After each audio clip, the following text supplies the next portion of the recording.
Bom dia, meus queridos irmãos e irmãs da Escola Bíblica Dominical. Nossa classe hoje da EBD vai estudar a respeito dos capítulos 13 e 14 do Evangelho de Lucas. São todos muito bem-vindos. Espero que nós possamos aprofundar a nossa compreensão da Palavra de Deus, do Evangelho, daquilo que Jesus Cristo deixou para que nós pudéssemos conhecer e obedecer. Deus abençoe a todos e vamos então neste momento orar, pedindo a direção de Deus para o estudo da 7ª lição deste trimestre. Oremos.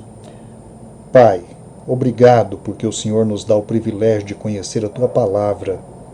Obrigado porque o Teu Filho Jesus Cristo, Ele nos deu a Sua vida e nos deu também o Seu ensino e nos ensinou a segui-lo em cada situação, em cada momento da vida. E agora, quando vamos estudar a Palavra do Senhor, pedimos que a Tua Palavra seja clara, objetiva, aplicável, Tua Palavra edifique as nossas vidas. Peço ao Pai por cada aluno, por cada um que vai assistir esta lição da Escola Bíblica Dominical, que a Tua Palavra possa ficar no coração de cada um nesta hora. Em nome de Jesus nós oramos. Amém. Amém. Muito bem. Este trimestre, estudando o livro de Lucas, o Evangelho de Lucas, nós temos visto tantas coisas importantes, não é? Tantos episódios marcantes da vida de Jesus. E hoje o título da nossa lição é sobre seguir a Jesus. O título é Seguir o Senhor. Então, é o tema que eu vou deixar para a lição, mas lembrando que a revista que nós acompanhamos, esta revista Compromisso, que orienta, não é, os estudos da Escola Bíblica Dominical, traz como tema Seguir o Senhor Jesus envolve renúncia. Este tema está fundamentado especialmente na parte do capítulo 14, que fala a respeito da abnegação daquele que se propõe a seguir a Jesus. E eu quero ler esse texto primeiramente, para fazer um destaque da revista e depois entrar no assunto preparado para o estudo de hoje. Este texto fala a respeito da renúncia e abnegação que o discípulo precisa demonstrar em relação ao Senhor Jesus. Então está no capítulo 14, os versículos de 25 a 35. Olha só a leitura deste texto do Evangelho de Lucas. Grandes multidões o acompanhavam o Senhor Jesus.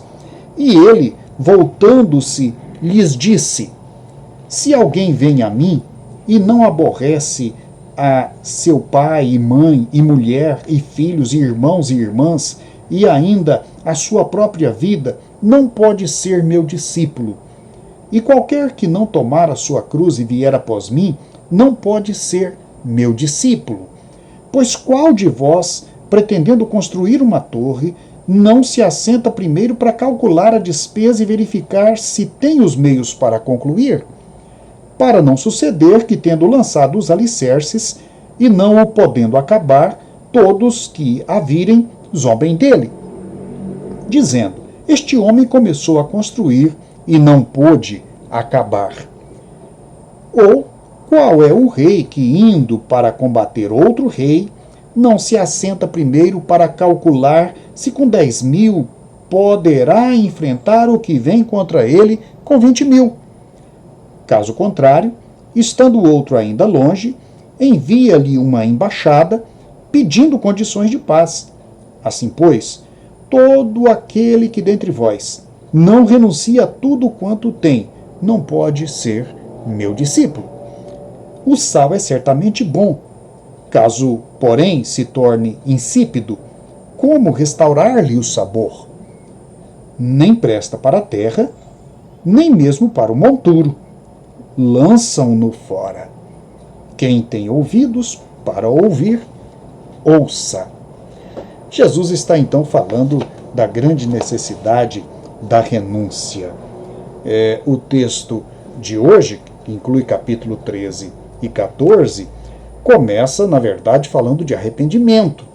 E o autor da lição de hoje começa a lição dele dizendo: a vida do discípulo de Jesus implica um arrependimento constante.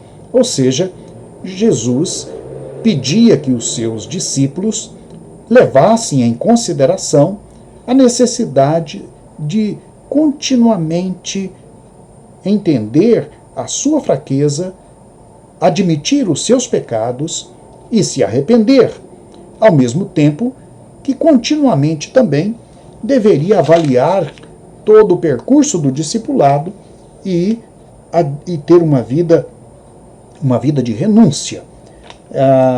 Na segunda página da revista, o autor vai dizer que uma vida de entrega a Jesus, que é a vida do discipulado, deve produzir crescimento espiritual, ou seja, a vida cristã é uma vida de crescimento espiritual. Mais para o final do texto da revista, nós encontramos então algumas exortações, não é, do autor da lição, e ele faz duas observações, dizendo: temos de entender que o chamado de Deus para o servirmos implica um arrependimento sincero, ou seja, a sinceridade que o discípulo deve cultivar sempre quando está em relacionamento com Deus. Também o chamado de Jesus, ele é um chamado para uma vida produtiva. Ele procurou frutos na figueira e encontrou só folhas. Então, indica isto que Jesus estava, de fato, com a expectativa de que o povo de Israel apresentasse frutos quando ele viesse procurar.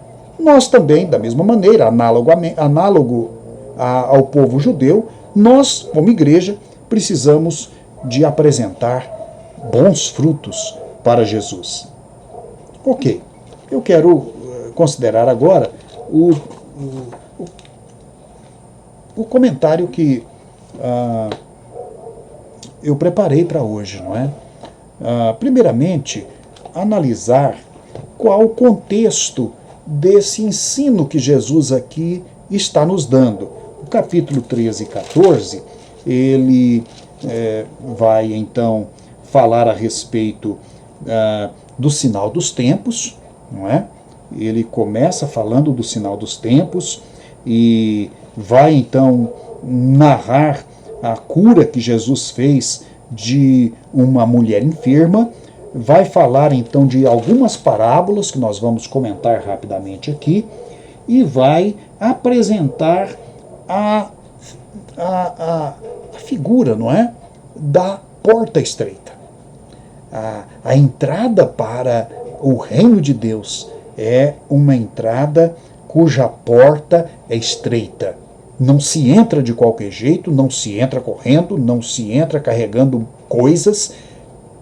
A entrada para o reino é uma entrada onde a pessoa só leva a si mesma. E com sinceridade, arrependimento e na busca da salvação.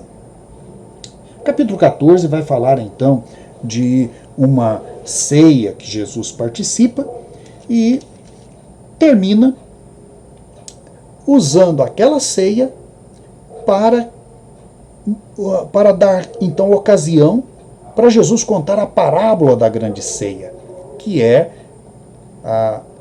um tipo de história que Jesus então propõe para mostrar que o nosso Deus prepara para os últimos dias a grande ceia e convida os seus para participar. E aí, Jesus então vai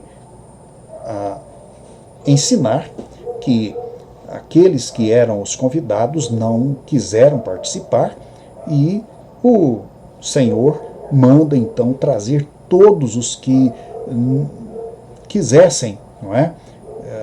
Especialmente os pobres, os aleijados, os doentes, os surdos, para participar da ceia. Agora, Jesus então vai falar do discípulo, da renúncia, do compromisso, no texto que nós lemos na abertura da lição. Pois bem, o arrependimento é o assunto que inicia, que abre o capítulo 13. E há uma circunstância nisto, não é?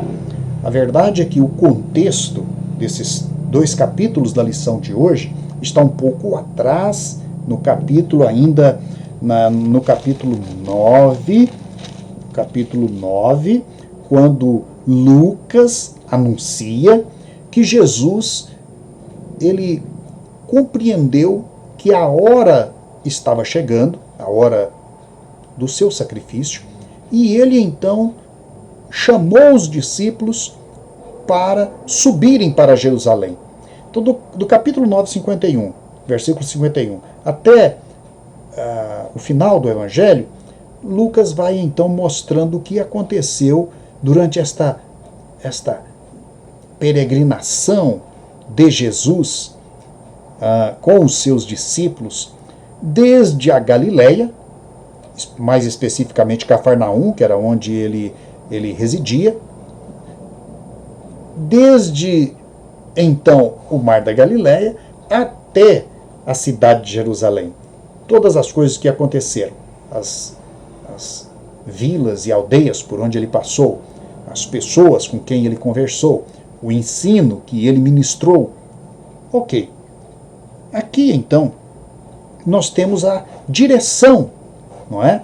De todo esse ensino de Jesus. Todo este ensino de Jesus está dentro de uma direção. Qual a direção?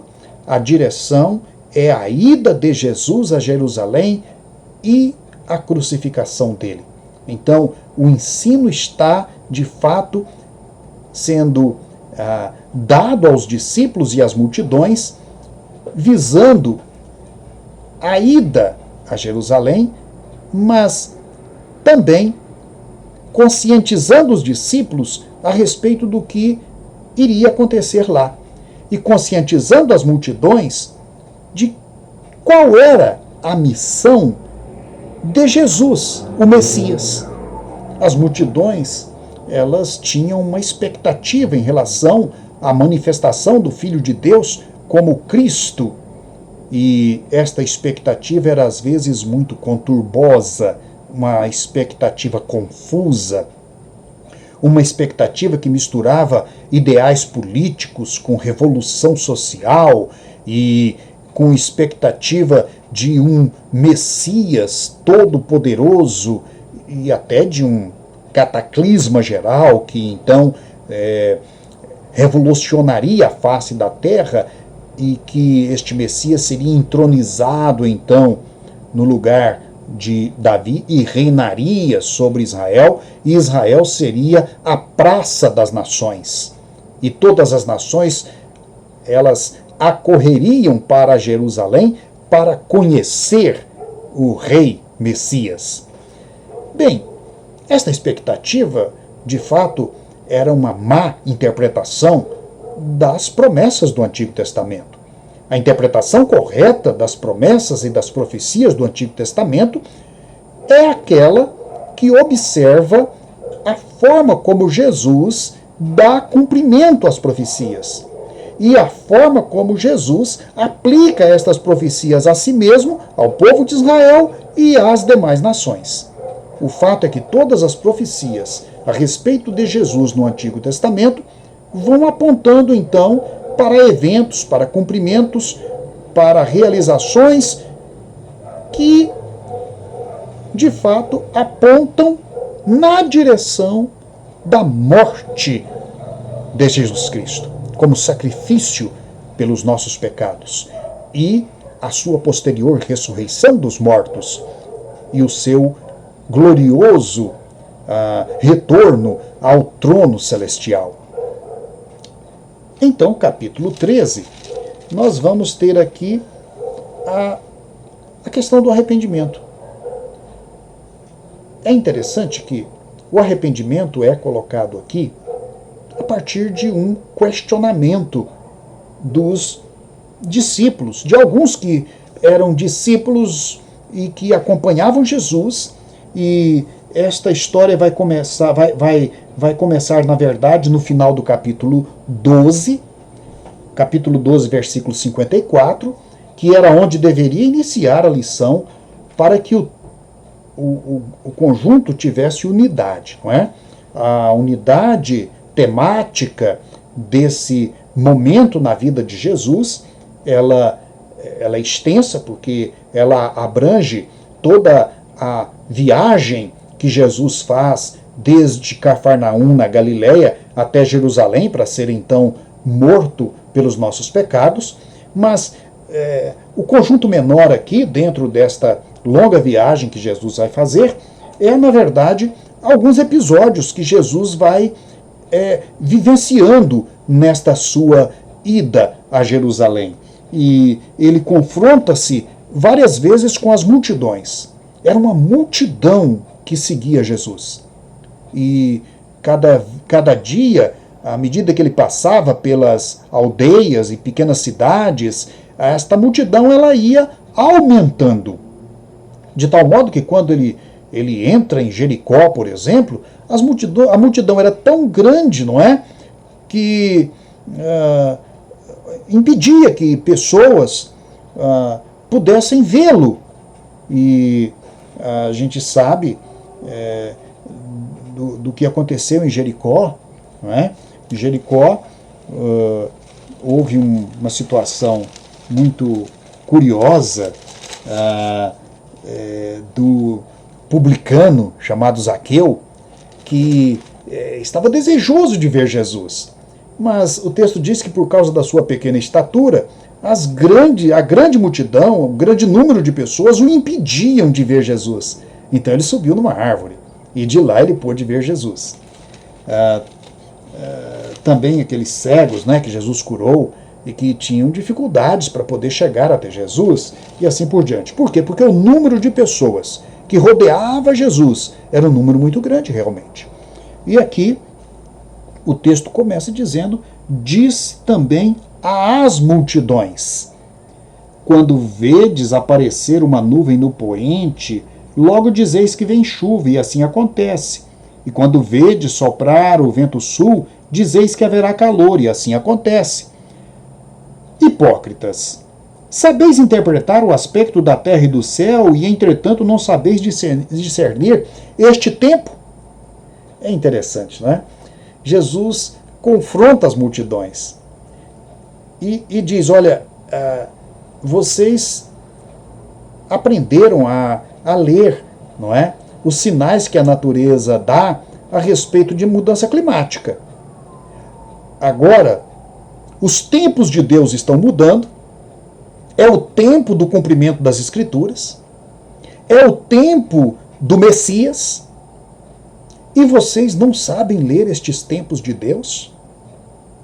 E aqui ele estava, de fato, se referindo aos mestres, os doutores da lei, os escribas, não é?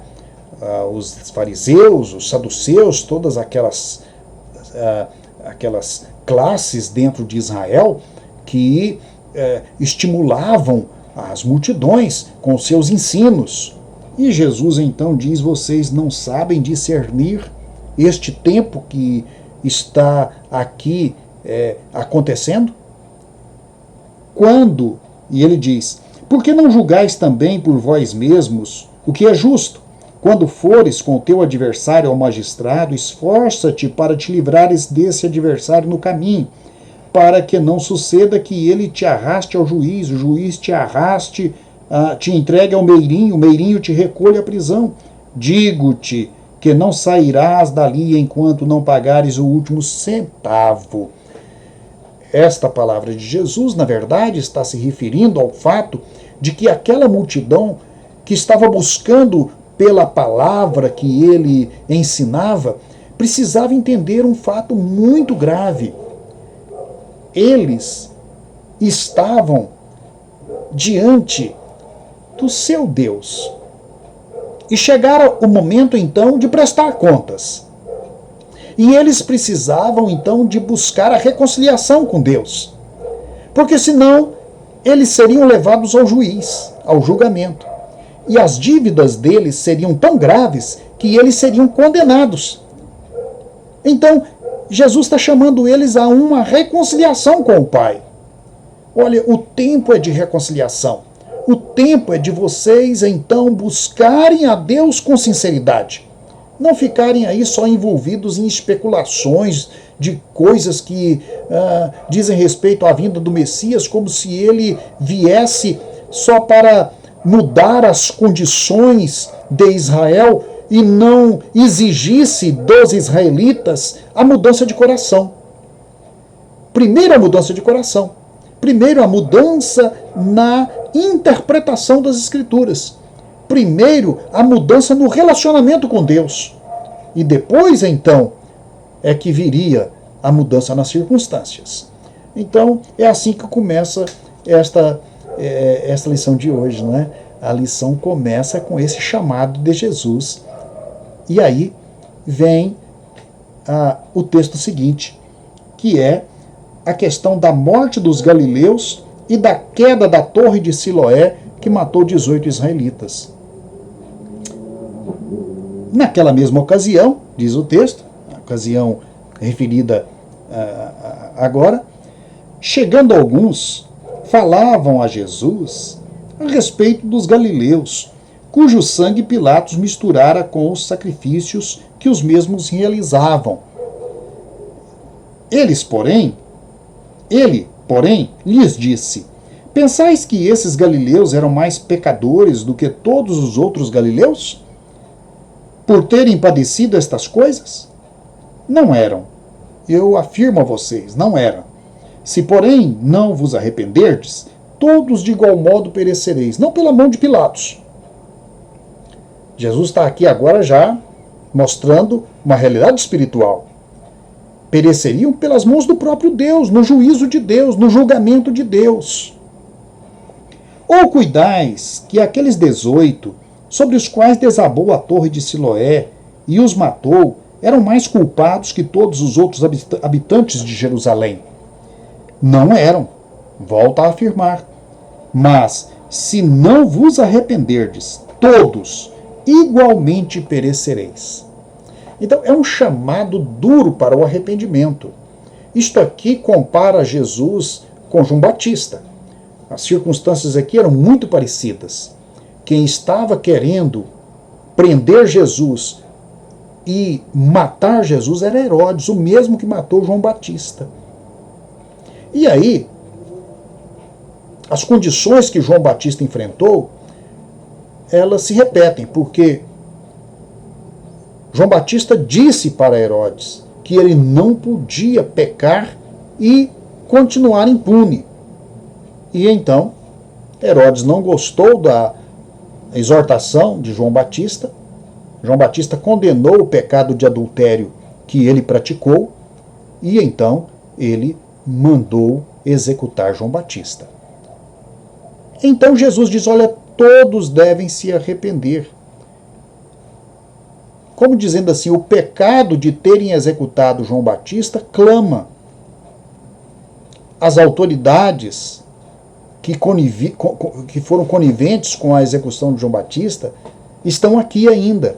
Herodes ainda está governando, está no trono. E todos são culpados. Mas o que Jesus está chamando não é para um arrependimento pelo que fizeram contra João Batista, simplesmente. É um arrependimento completo. É um arrependimento por seus pecados pessoais. E então ele toma o exemplo desses dois acontecimentos aqui. O primeiro, em que Pilatos mandou matar aqueles galileus quando eles estavam oferecendo o sacrifício no templo. provavelmente foram acusados de revolta contra o Império Romano. Essa era a forma, era, digamos, a causa de morte mais comum, porque qualquer tipo de conspiração era punida com a morte. Então, provavelmente, esses galileus, e a Galileia era de fato a região onde mais aconteciam estas revoltas contra o governo romano, estes galileus provavelmente foram acusados por crime de se rebelarem contra o Império Romano. E Pilatos, então, os retirou do templo e os executou. E aí ficou aquela situação, não é? Eles foram mortos porque eram pecadores. Se não fossem pecadores, Deus não teria permitido que eles morressem daquela maneira. E Jesus disse, olha, eles não eram menos pecadores do que nenhum de vocês. Nenhum de vocês. É como se Jesus estivesse ali repetindo aquele ato que ele fez com a mulher adúltera, né? Aquele que não tem pecado, atira a primeira pedra. Então aqueles galileus, eles não eram menos ou mais pecadores do que todos. Quer dizer, a voz de Deus, ela clama por um arrependimento geral. Não por causa de uma situação aqui ou ali. Não por causa apenas de um ato aqui ou ali, mas por causa do pecado humano. E também ele vai falar dos que morreram debaixo do desabamento da torre de Siloé. Essa torre possivelmente tenha ficado abalada por conta de um terremoto recente que tinha acontecido ali na Judéia. E esta torre veio a desabar sobre alguns habitantes de Jerusalém, 18 ao todo, e eles morreram. E aí alguém deu uma explicação, disse, não, eles morreram porque eles deviam ter algum pecado que não confessaram, por isso mereceram morrer debaixo do desabamento daquela torre. E Jesus não entende assim. Jesus disse, olha, se vocês, todos vocês, não se arrependerem dos seus pecados, todos de igual modo vão perecer. Não por uma torre que vai cair sobre vocês, mas pelo juízo de Deus que virá contra o pecado humano, e aqueles que não se converterem, que não se arrependerem, que não buscarem a reconciliação a tempo, irão para o inferno, serão condenados, serão então culpados diante de Deus. Jesus diz, de igual modo perecereis. Não aquela morte física, mas agora a morte espiritual, a morte da condenação eterna.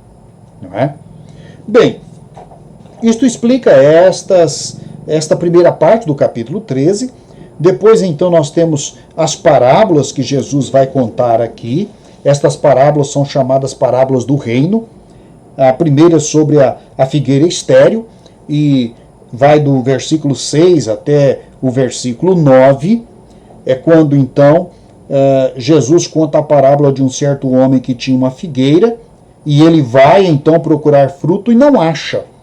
Então, esta parábola é característica da comparação que Jesus faz entre o comportamento de Israel diante de Deus e de Deus, que aqui então é esse homem, que vem para colher os frutos da figueira e não encontra frutos. E é claro que os frutos que Jesus aqui indica que o Pai, o Senhor, queria colher desta figueira são os frutos da aliança, os frutos da fidelidade à aliança, os frutos do arrependimento pelos pecados, pela desobediência, portanto, os frutos da reconciliação.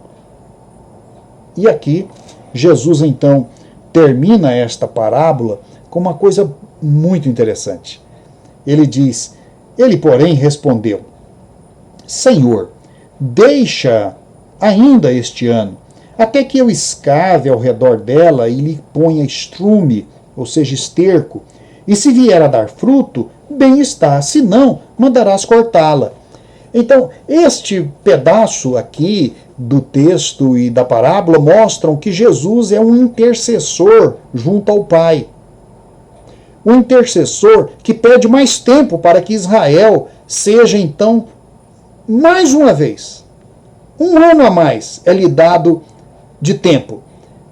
E ele é então estimulado a produzir frutos. E aqui diz que este homem pediu, este homem no caso aqui é Jesus, pediu para dar um ano de prazo. Ele vai então escavar, ele vai adubar e vamos ver o que dá. Ora, isso representa o ministério de Jesus. Ele percorreu toda a Galiléia, Judéia, Samaria, até territórios fora da Palestina, visitando, curando, pregando. Ou seja, ele estava aqui tentando cultivar, assim, dentro do tempo que lhe era dado por Deus, não é? O tempo do seu ministério terreno, ele tentou cultivar ainda esta figueira. Ele tentou levá-la a produzir frutos de arrependimento e de se reconciliar com Deus. E ele estava nesse trabalho, não é? E ele diz, olha, se vier a dar fruto, muito bem. Se não, aí o Senhor pode mandar cortar. E de fato, nós vemos pelo ministério de Jesus que ele colheu frutos, não é? Ele colheu muitos frutos, mas ficou muito, muito ainda para, digamos, para produzir fruto. E aí o corte veio. O corte veio. Depois da rejeição de Jesus e da sua crucificação, então, nas vésperas, Jesus anunciou o que Deus faria, não é? E que tudo aquilo ali seria derrubado, tudo aquilo ali seria então destruído pelo inimigo, e aconteceu de fato. O templo foi todo destruído, Israel perdeu a sua terra novamente, perderam as suas propriedades, perderam o seu governo e foram espalhados pelo mundo. É a grande dispersão do ano 70, que durou até 1946. Olha só. Então, esta figueira foi cultivada. Ela não pode reclamar que não teve tempo, ela não pode reclamar que não ouviu a palavra de Deus, ela não pode reclamar de Deus. Não pode. E Jesus deu de si para que Israel fosse redimido. Não é? E ele conseguiu resgatar muitos. Seus discípulos, seus apóstolos, aqueles que estiveram com ele, aqueles que começaram a grande revolução da igreja no dia do Pentecoste, de milhares de almas sendo convertidas. Então, tanto Jesus quanto o ministério da igreja, não é? Trabalharam para a salvação de Israel. A palavra foi cumprida, a oportunidade foi dada. E conosco não é diferente. Nós temos recebido de Deus oportunidade, tempo extra, para que cada um acerte a sua vida com Deus. Cada um busque a Deus no seu coração. Cada um se reconcilie com Deus. Cada um se arrependa dos seus pecados. Cada um caminhe de forma sincera com o Senhor Jesus Cristo. Bem, estas parábolas então agora vão falar a respeito do reino, de como o reino é generoso, como o grão da mostarda, o fermento, não é? Esta oportunidade para a entrada no reino, essa generosidade de Deus. Deus é generoso conosco. E nós podemos crer que Deus jamais condenará alguém sem lhe dar antes uma oportunidade. Bem, no capítulo 14, nós vamos ver então Jesus indo à casa de um fariseu amigo para uma ceia.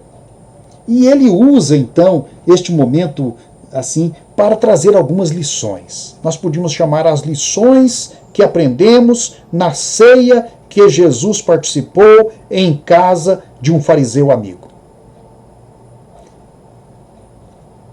No versículo 15 do capítulo 14, nós vamos então ver que Jesus traz aqui a lição da grande ceia. Ele percebeu algumas coisas naquela ceia, não é? Para ele trazer esta parábola da grande ceia, ele partiu de uma observação que ele fez.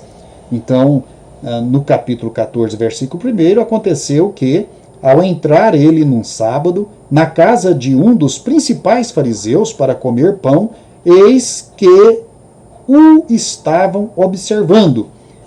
Muitas pessoas observavam Jesus, mas ele também observava as pessoas. E ele percebeu algumas coisas. Ele percebeu, por exemplo, um doente que estava ali, junto dele, que não estava sendo notado pelas demais pessoas. E ele então toma a iniciativa e cura aquele homem. Ele sofria de hidropsia, acho que é isto. Ele era hidrópico. Ele tinha uma doença que acumulava água, provavelmente em uma parte do corpo. E Jesus então o cura. E esta cura provoca uma reação, porque era sábado, porque no sábado não se pode trabalhar. E então, quando os fariseus mais radicais, legalistas, viram o que aconteceu, questionaram Jesus. O senhor não pode fazer isso, de maneira nenhuma. E teve um que foi duro com Jesus, dizendo que ele não podia fazer aquilo no dia do sábado. Não podia. E Jesus então responde: qual de vós, se o filho ou o boi cair num poço, não o tirará logo de lá? Mesmo se for um dia de sábado. E diz o texto que a isto que Jesus disse, ninguém pôde responder nenhuma palavra. Houve um silêncio. Não é? E aí, claro, a ceia continuou. E Jesus observou então que alguns convidados escolhiam os primeiros lugares. Sabe aquela coisa de ir para a festa de um casamento, ou de uma bodas, ou de um jubileu, ou de algum tipo de comemoração, e você ficar então, escolher a posição mais próxima da cozinha, de onde sai a comida para ser distribuída. Quer dizer, aquilo ali é o lugar mais interessante, porque o garçom sempre vai passar por ali, e vai passar com as mãos cheias. Então há pessoas que querem aquele lugar para poder se beneficiar da festa. E Jesus observou que muitos então procuravam estes primeiros lugares. Ele propôs então uma parábola, não é? Quando por alguém fores convidado para um casamento, não procures o primeiro lugar, para não suceder, e aí vem a advertência, que o dono da festa diga: ora, esse lugar não é seu. E aí você vai passar vergonha. E vai ter que voltar para o último lugar. Então Jesus, olha, evite o constrangimento, evite passar vergonha, porque basta um pouquinho de humildade para você saber que numa festa, normalmente, os lugares estão marcados. E que você precisa esperar para que digam a você qual é o seu lugar. Não é você que vai atrás do seu lugar. É alguém que vai dizer: olha, esta mesa é para você, esta aqui é para fulano, essa outra é para Beltrano. Tá certo? Então, Jesus traz estas lições, não é? E ele então vai agora falar da grande ceia. Quer dizer, vamos passar da ceia da casa do fariseu para a parábola que Jesus conta da ceia de Deus. A ceia do Senhor. Ele é como se ele estivesse realizando uma festa de casamento. E ele convida os seus amigos e os seus próximos parentes, etc., para participar da festa. Jesus diz assim: bem-aventurado aquele que comer pão no reino de Deus. Ele, porém, respondeu: certo homem deu uma grande ceia e convidou muitos. À hora da ceia, enviou seu servo para avisar os convidados: vinde, porque tudo já está posto. Não obstante, todos recusaram. Essa é a grande recusa, a parábola da grande recusa. E começaram a se desculpar. Um disse que comprou um campo, foi vê-lo. Outro disse que tinha junta de bois, tinha que experimentá-los. Outro diz, eu casei, não posso ir. Quer dizer, são as circunstâncias da vida, né? Os negócios, os compromissos, casamento, etc. Quer dizer, todos esses fatos da vida tendem a levar a pessoa a não aceitar um compromisso com Deus. Ela diz, não, agora eu não tenho tempo. Não, eu vou deixar isso para depois.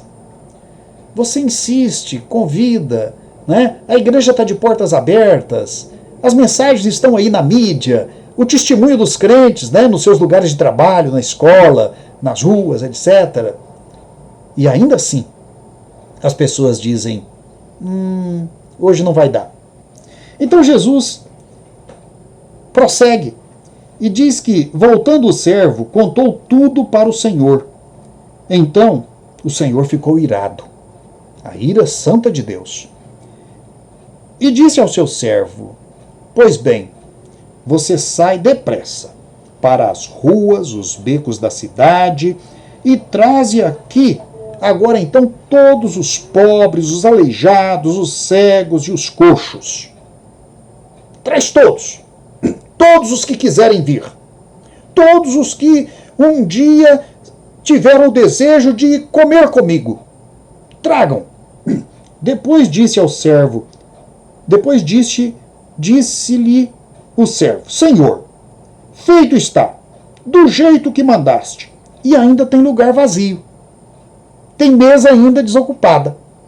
Respondeu-lhe o Senhor, então sai de novo pelos caminhos, pelos atalhos, e agora obriga todos a entrar, para que minha casa fique cheia. Obrigar é no sentido aqui de exortar, é no sentido de motivar, é no sentido de alertar, é no sentido mesmo de, às vezes, dar uma bronca, como os profetas do Antigo Testamento faziam. Porque vos declaro que nenhum daqueles homens, olha só, que foram convidados, provarão da minha ceia. Ou seja, serão substituídos. Serão substituídos. Para entendermos bem isso aqui, nós temos que ler Romanos, onde, lá no capítulo 10, 11, o apóstolo Paulo vai explicar isso aqui, não é? Ele vai explicar que esta oliveira, que tinha a primazia de participar dos bens do reino de Deus e não quis, ela então agora recebe o enxerto, não é? De todos aqueles que desejarem e que aceitarem e que poderão então serem salvos. E agora esta nova configuração, ela não vai rejeitar ninguém. Todos os que quiserem poderão ser salvos por meio do Evangelho, da pregação do Evangelho do nosso Senhor Jesus Cristo. Bem, aqui então nós encerramos o estudo destes capítulos 13 e 14 da lição de hoje, entendendo que nós temos vários fatos acontecendo aqui. Nós temos aqui Jesus falando com muitas pessoas diferentes, desde os discípulos, as multidões que o seguiam, aquelas classes específicas de fariseus e de doutores da lei, e fechando com esta parábola magnífica da ceia que o Senhor Deus oferece a toda a humanidade. Oferece primeiro aos seus convidados primeiros, que são os descendentes dos patriarcas, então são os israelitas. Estes, uma vez recusando o seu convite, não é? Então abrem espaço, deixam mesas vazias, para que uma nova configuração do reino aconteça. E agora, então, o convite de Deus, ele se espalha. E não só se espalha, como ele exorta a todos para virem para a festa da salvação. Que coisa gloriosa! E cá estamos nós, que aceitamos este convite e que recebemos o Evangelho do Senhor Jesus Cristo em nossa vida e que somos alimentados pelo banquete que Deus nos dá, o banquete da salvação. Que Deus nos abençoe por hoje, que Deus abençoe a sua vida e que nós continuemos a buscar o ensinamento da palavra de Deus, do Evangelho de Jesus Cristo para a nossa vida. Tenham todos um bom domingo e que Deus abençoe a classe da Escola Bíblica Dominical.